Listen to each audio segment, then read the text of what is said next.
সুশীলতা বন্ধ কর, জঙ্গি লীগের বিচার কর, খুনি লীগের বিচার কর, সুশীলতা বন্ধ কর।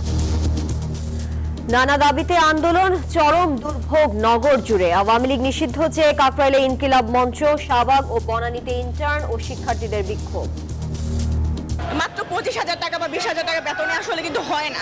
স্বাস্থ্য ব্যবস্থার যারা মূল চাবিকাঠি তাদের যদি আপনি না দেখেন আসলে দেখবে কে? দর্শক দেখছিলেন প্রধান শিরোনামে এছাড়াও থাকছে, শেখ হাসিনা ও জয়ের বিরুদ্ধে 300 কোটি টাকা পাচারের অভিযোগ অনুসন্ধানের দুদক, গণহত্যার বিচার তদন্তে লাগতে পারে 2 মাস।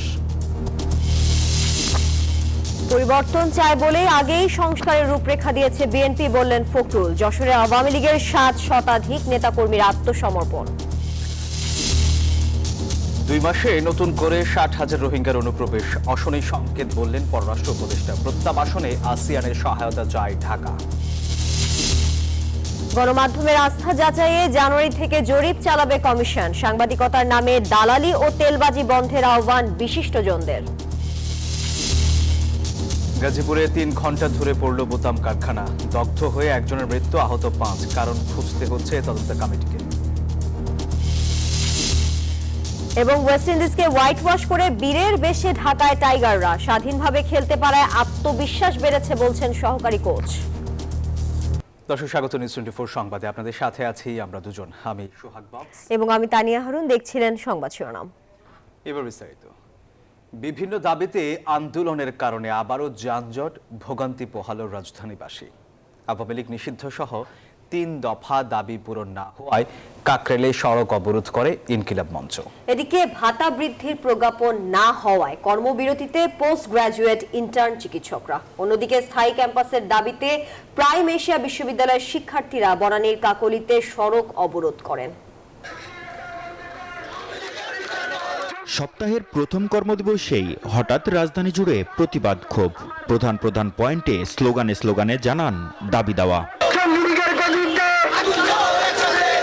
জুলাই গণহত্যার দায়ে আওয়ামী লীগ নিষিদ্ধ চায় ইনকিলাব মঞ্চ। একই দাবিতে রোববার দুপুর 12টা নাগাদ প্রধান উপদেষ্টার বাসভবন যমুনার সামনে অবস্থান নেয় ইনকিলাব মঞ্চের নেতাকর্মীরা। উপদেষ্টার কোনো প্রতিনিধি দাবি গ্রহণ না করায় কাকরাইলের প্রধান সড়ক অবরোধ করে অনশন শুরু করেন তারা।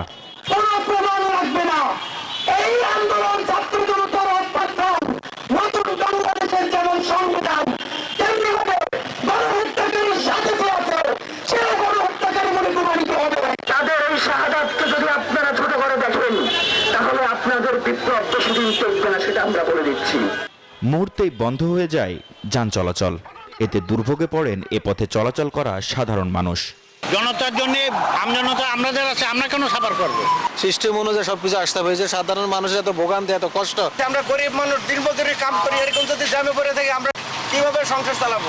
পরে ঘটনাস্থলে আসেন প্রধান উপদেষ্টার একান্ত সচিব। তাকে আন্দোলনকারীরা জানান আগামী 29 ডিসেম্বরের মধ্যে দাবি মেনে নিতে হবে, নইলে ঘেরাও করা হবে সচিবালয়। এদিকে বেঁধে দেয়া সময়ের মধ্যে ভাতা বৃদ্ধির প্রজ্ঞাপন না হওয়ায় কর্মবিরতিতে পোস্ট গ্রাজুয়েট ইন্টার্ন চিকিৎসকরা। রোববার সকাল থেকেই রাজধানীর শাহবাগে অবস্থান নেন তারা।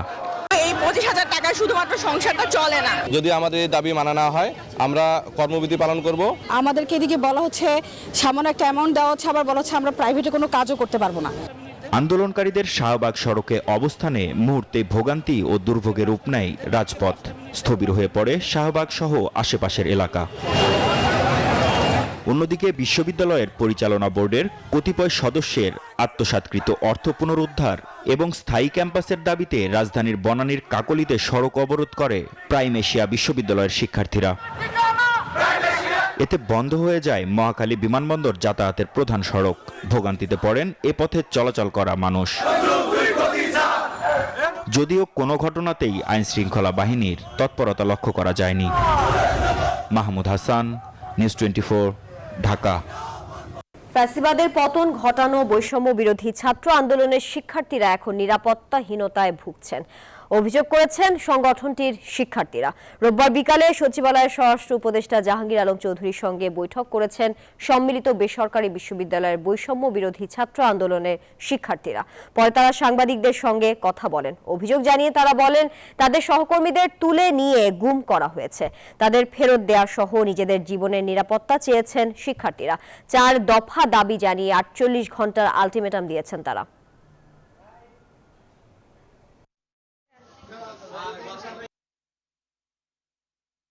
টার্গেটেড কিলিং গুলো হচ্ছে আমাদের বেসরকারি বিশ্ববিদ্যালয়ের স্টুডেন্টদের উপরে। গুপ্ত হত্যার ভিতরে আমরা একটা প্যাটার্ন লক্ষ্য করেছি এবং সেই প্যাটার্নের ভিত্তিতে আমরা এই 4 দফা দাবিতে উপনীত হয়েছি। আগামী 48 ঘন্টার মধ্যে তদন্ত কমিটি গঠন করে 7 কার্য দিবসের মধ্যে তার প্রতিবেদনটি প্রকাশ করতে হবে। এখন পর্যন্ত নিরাপত্তা বাহিনীর কাছ থেকে কোনো সদুত্তর এখনো পাইনি। শেখ হাসিনার বিরুদ্ধে জুলাই গণহত্যার বিচারের তদন্ত 2 মাসের মধ্যে শেষ করা হবে বলে জানিয়েছেন ট্রাইব্যুনালের চিফ প্রসিকিউটর। শেখ হাসিনার বিরুদ্ধে ইন্টারপোলের রেড নোটিসে জারির বিষয়টি সত্য নয় বলেও জানান তিনি। এই ইন্টারপোলের রেড নোটিশটা ইন্টারপোল কর্তৃক জারি হয়েছে কিনা সেই বিষয়টা বলার দায়িত্ব হচ্ছে আমাদের এনসিবির এবং আমাদের বাস্তবিক অর্থে ইন্সপেক্টর জেনারেল অফ পুলিশের অফিসার। আমরা এই খবরটা আপনাদেরকে ক্লিয়ারলি বলতে পারছি না যে তাদের মাধ্যমে এটা জারি হয়েছে কিনা বা ইন্টারপোলের ওয়েবসাইটে এটা অ্যাভেলেবল আছে কিনা।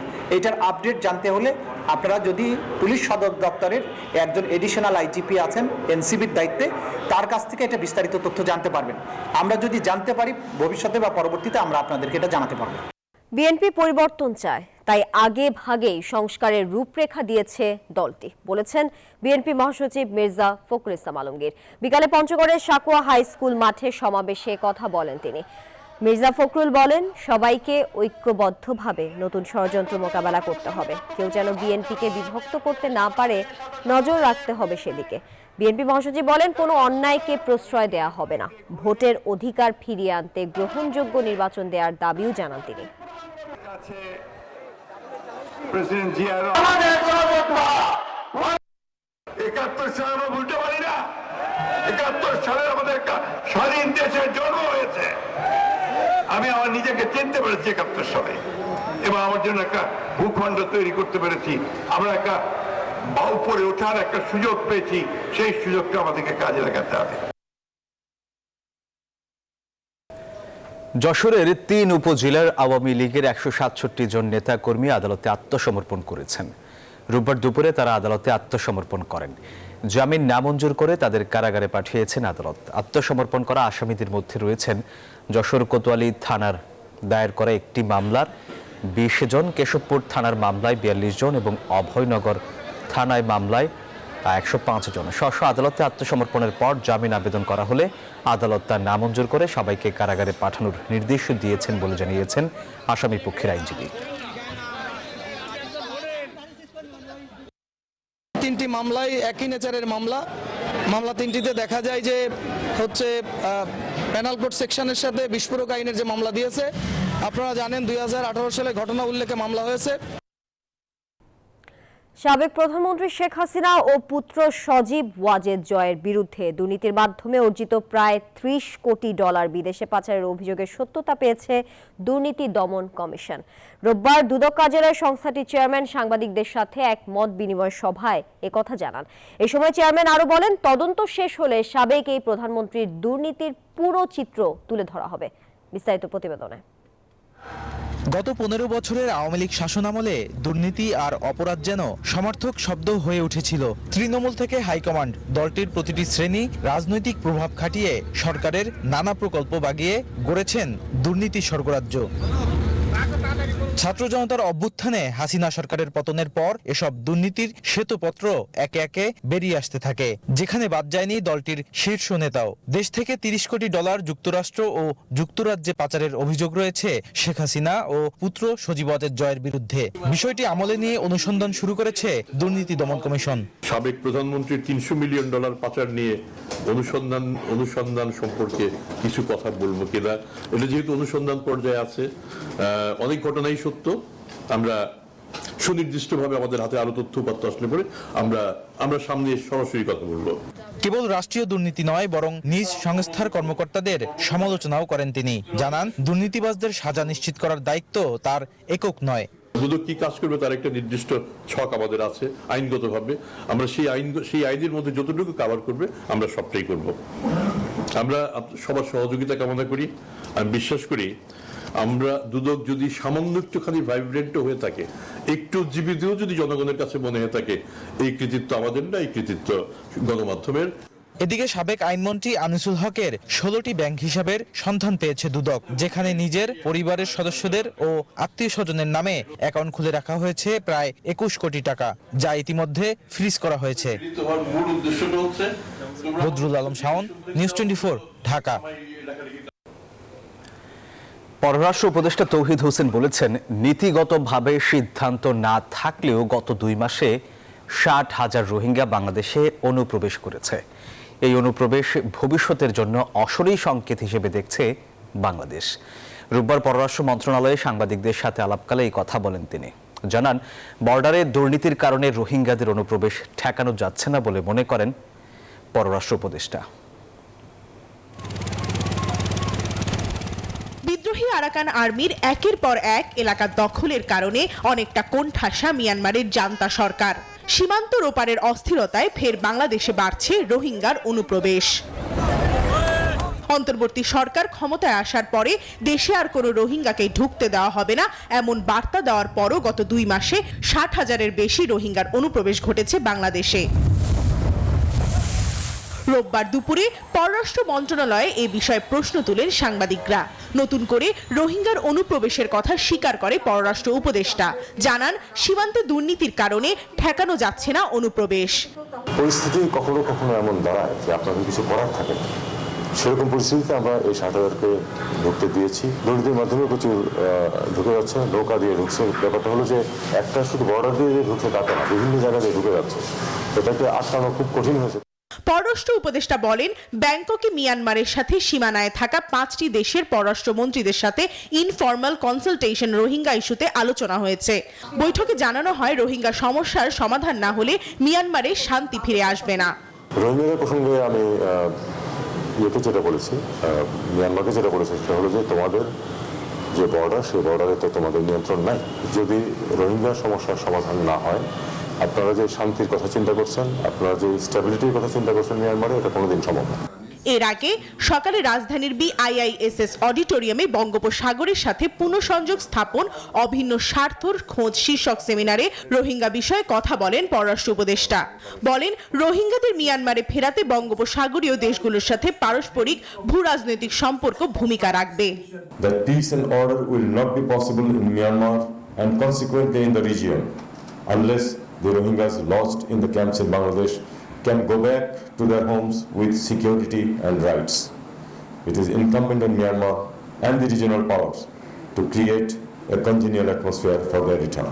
উপদেষ্টা ছাড়াও সম্মেলনে উপস্থিত ছিলেন বাংলাদেশে নিযুক্ত জাপানের রাষ্ট্রদূত Iwama Kiminori. Confluence of the Indian and the Pacific Ocean. Proma Chowdhury, news 24, Dhaka.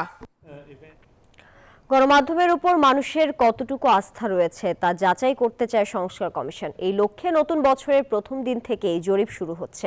রাজধানীতে এক অনুষ্ঠানে কথা জানিয়েছেন কমিশন প্রধান। সাংবাদিকদের দলবাজির কড়া সমালোচনাও করেন তিনি। অনুষ্ঠানে প্রধান উপদেষ্টা প্রেস সচিব বলেন, গণমাধ্যমে মজুরি বোর্ড তুলে দিয়ে ন্যূনতম বেতন পদ্ধতি আসা উচিত। বিটিভি ভবনে আগুন কিংবা বেসরকারি কয়েকটি টেলিভিশন ও পত্রিকা অফিসে হামলা। বৈষম্য বিরোধী ছাত্র আন্দোলনে ক্ষুব্ধ জনতার রোষের শিকার হয়েছে বেশ কিছু গণমাধ্যম।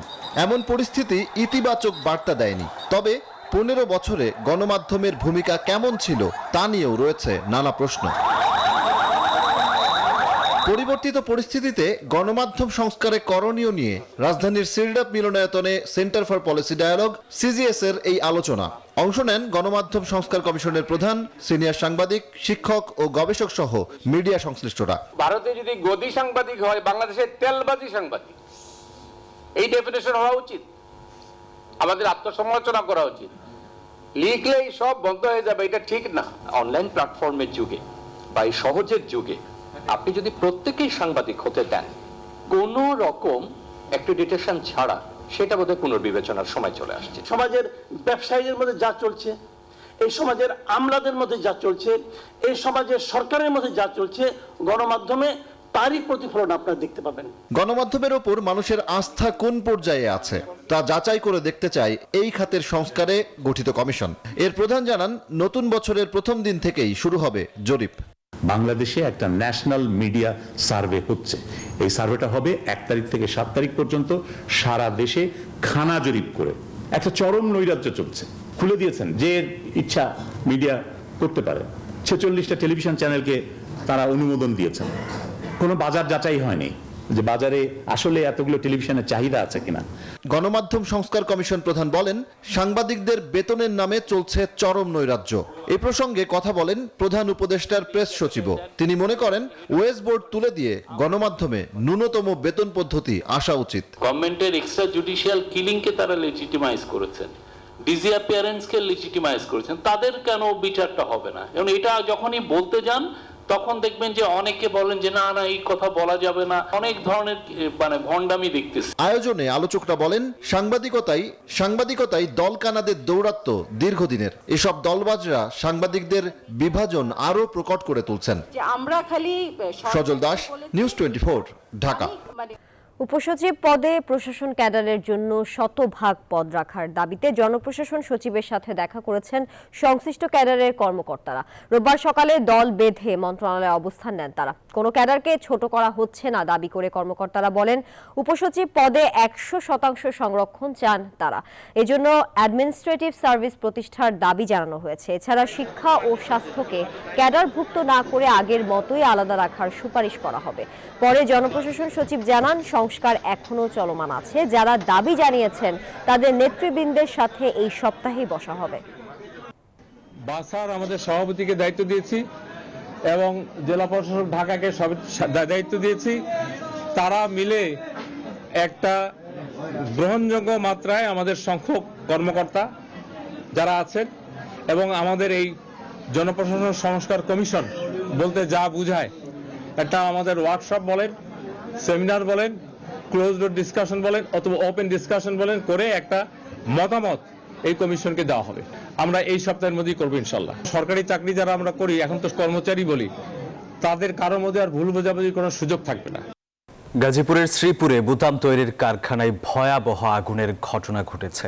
এই ঘটনায় এখন পর্যন্ত 1 জন নিহত এবং 5 জন আহত হওয়ার খবর পাওয়া গেছে। এদিকে নিহতের সংখ্যা আরও বাড়তে পারে বলে ধারণা করা হচ্ছে।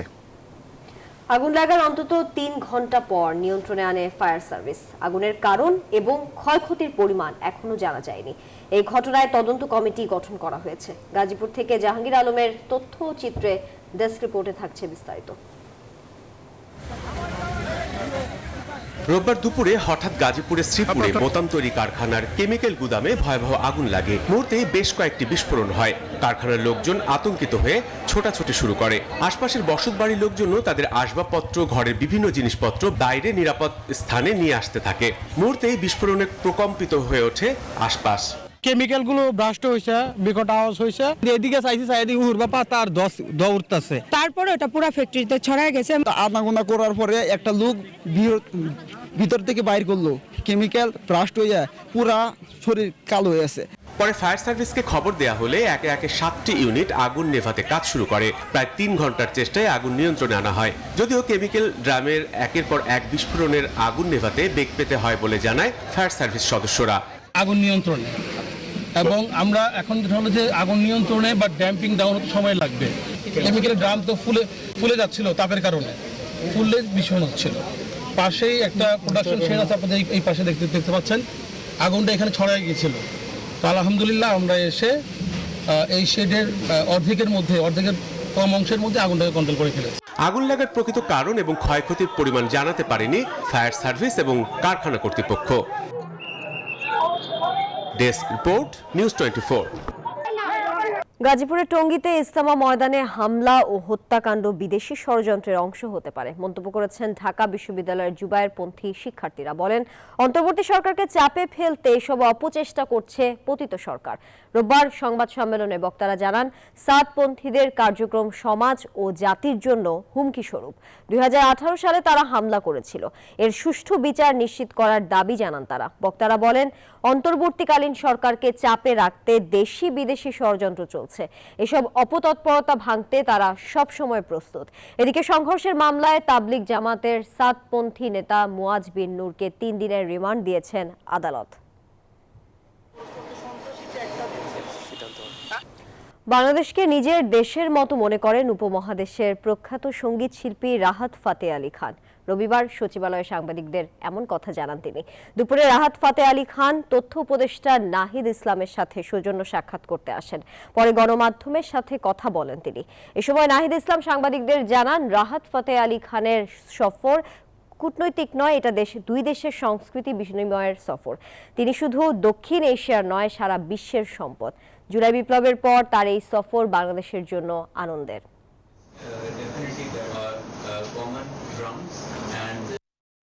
আমরা মনে করি যে রাহাত ফাতে আলী খানের মতো গুণী ব্যক্তি উনি কেবল একটি দেশের নয়, বরং আমাদের উপমহাদেশের এবং পুরো বিশ্বেরই সম্পদ। এবং বাংলাদেশে তার অনেক ভক্ত রয়েছে। বাংলাদেশে কাওয়ালি খুবই জনপ্রিয়। I very much feel that I'm singing in my home ground, and I'm always, we are as a Pakistani, we are always stand with the Bangladeshi. দর্শক, এবার জানাবো অর্থ বাণিজ্য সংবাদ।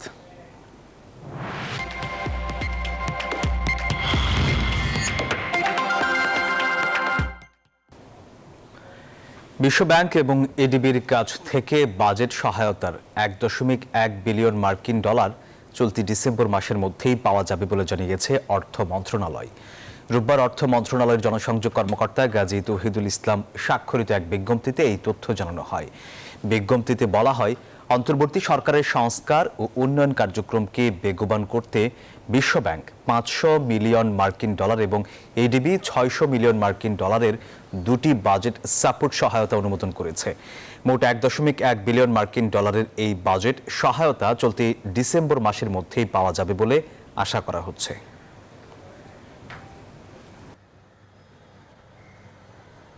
এবারে আন্তর্জাতিক প্রসঙ্গ। মিয়ানমারের রাখাইন রাজ্যের আন শহরও পুরোপুরি দখল করে নিয়েছে আরাকান আর্মি। এক বিবৃতিতে এমন দাবি করেছে বিদ্রোহীরা। এর মধ্য দিয়ে রাখাইন রাজ্যে জান্তার আঞ্চলিক সামরিক সদর দপ্তর কবজায় নিল আরাকান আর্মি।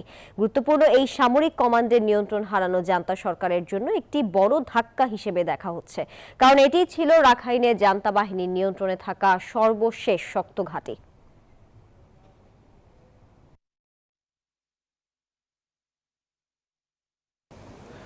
তুরস্কের দক্ষিণ পশ্চিমাঞ্চলের একটি হাসপাতালে অ্যাম্বুলেন্স হেলিকপ্টার বিধ্বস্ত হয়ে অন্তত 4 জনের প্রাণ গেছে। রোববার দেশটির মুগলা অঞ্চলে এই দুর্ঘটনা ঘটে, এমন তথ্য জানিয়েছে রয়টার্স। জানায়, মুগলা অঞ্চলের একটি হাসপাতালের ভবনে ধাক্কা খেয়ে মাটিতে আছড়ে পড়েছে অ্যাম্বুলেন্স হেলিকপ্টারটি। এতে 2 জন পাইলট, 1 জন চিকিৎসক ও 4 জন নিহত হন। তবে এই দুর্ঘটনার কারণ এখনো জানা যায়নি। ঘন কুয়াশার কারণে এই দুর্ঘটনা ঘটেছে কিনা তা জানতে তদন্ত চলছে বলে জানা গেছে। ওয়েস্ট ইন্ডিজের বিপক্ষে 2টি টেস্ট, 3টি ওয়ানডে এবং 3টি টি-20-র পূর্ণাঙ্গ সিরিজ শেষ করে প্রায় 1.5 মাস পর দেশে ফিরেছেন বাংলাদেশের জাতীয় দলের ক্রিকেটাররা। রবিবার সকালে প্রথম ধাপে দেশে ফেরেন জাতীয় দলের 4 ক্রিকেটার নাহিদ রানা, হাসান মাহমুদ, জাকির আলী অনিক এবং তাসকিন আহমেদ। এই সিরিজে ক্রিকেটারদের মানসিকতা পরিবর্তনের চেষ্টা করা হয়েছে বলে জানান সিনিয়র সহকারী কোচ মোহাম্মদ সালাউদ্দিন। ওয়েস্ট ইন্ডিজের বিপক্ষে ওয়ানডেতে হোয়াইট ওয়াশ হলেও টেস্ট ও টি-20তে স্মরণীয় সাফল্য পেয়েছে বাংলাদেশ দল। সেন্ট ভিনসেন্টে 3 ম্যাচের টি-20 সিরিজে ক্যারিবীয়দের হোয়াইট ওয়াশ করে বছরের শেষটা রাঙিয়েছে টাইগাররা। ওয়েস্ট ইন্ডিজ সিরিজ শেষে রবিবার সকালে প্রথম ধাপে দেশে আসেন জাতীয় দলের 4 ক্রিকেটার নাহিদ রানা, হাসান মাহমুদ, জাকির আলী অনিক এবং তাসকিন আহমেদ। তাদের সঙ্গে ছিলেন বাংলাদেশ দলের সিনিয়র সহকারী কোচ মোহাম্মদ সালাউদ্দিনও। এই সিরিজে ক্রিকেটারদের মানসিকতা পরিবর্তনের চেষ্টা ও তাদের মতামত প্রকাশের স্বাধীনতা দেওয়া হয়েছে বলে জানান সালাউদ্দিন। মানসিকতা যদি কিছুটা পরিবর্তন করার চেষ্টায় ছিলাম এবং সেটা আমার মনে হয় ছেলেরা করতে পেরেছে, হয়তো ভবিষ্যতে আরও করবে। তো আমার মনে হয় ছেলেরা একটু গুছিয়ে উঠতেছে, চিন্তাধারা তাদের চেঞ্জ হচ্ছে। আমার মনে হয় এই কাজগুলো যদি আমরা আরও সামনে করতে পারি তখন হয়তো আরও ভালো কিছু হয়তো সামনে হতে পারে। এই সফরে প্রাপ্তি জাকের আলী অনিক। পুরো সিরিজে দুর্দান্ত খেলেছে এই ব্যাটার। তার চোখ ধাঁধানো সাফল্যের কৃতিত্ব দিতে ভোলেননি কোচ। আপনি যদি ধরুন ওপেনার থাকেন তখন কিন্তু আপনার 6-এর সাথে আপনি সেই রোলটা প্লে করতে পারবেন না। যেহেতু জাকিরের এই অভ্যস্ততা ছিল এবং সে ইউজ টু, সে জানে আসলে কি করতে হবে, কখন কোন রোলে খেলতে হবে, এই কারণে আমার মনে হয় সে বেশি সফল হবে। এছাড়াও ক্রিকেটারদের স্বাধীনতা দেওয়ায় হেড কোচ সিমন্সকে বড় কৃতিত্ব দেন সালাউদ্দিন। এদিকে বিকেলে দেশে এসে পৌঁছেছে বাংলাদেশ দলের দ্বিতীয় বহর। আল মাহমুদ ফাহিম, নিউজ 24, ঢাকা। দর্শক, এই ছিল নিউজ 24 সংবাদে। এতক্ষণ সঙ্গে থাকার জন্য সবাইকে ধন্যবাদ।